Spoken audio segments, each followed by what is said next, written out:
In this video, I will be showing you how to install and set up Wispr Flow on your Windows computer.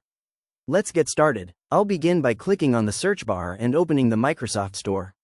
Once it loads, I'll head to the search bar at the top, type in Wispr, and select Wispr Flow from the drop-down results. Now, I'll click the Install button. While the system checks dependencies and downloads the app, I'll just wait for the progress bar to reach 100%.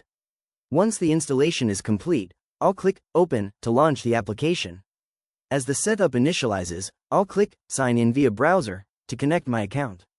I'll allow camera access when prompted, then select Continue with Google, and choose my account to finish logging in.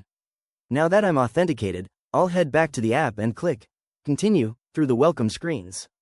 To personalize my experience, I'll select my professional role and the specific tasks where I spend the most time, such as writing documents and drafting emails.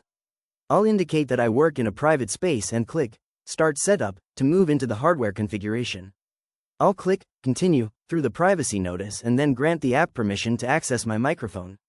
As I speak, I can see the purple bars reacting, confirming my levels are good. Next, I'll test the default keyboard shortcut by holding Ctrl and the Windows key. With my language set to English, I'm ready to practice. Instead of typing, I'll hold down the shortcut keys and use my voice to dictate a message directly into the Slack window. It works perfectly, so I'll try the smart formatting feature in Gmail next, using only my voice to address a recipient. After seeing how much faster I can work using voice commands compared to traditional typing, I'll skip the teammate invitations and click Try it now. I've reached my dashboard, and Wispr Flow is now fully installed and ready to go. If you found this walkthrough helpful, please consider liking the video and subscribing for more quick tips and tutorials.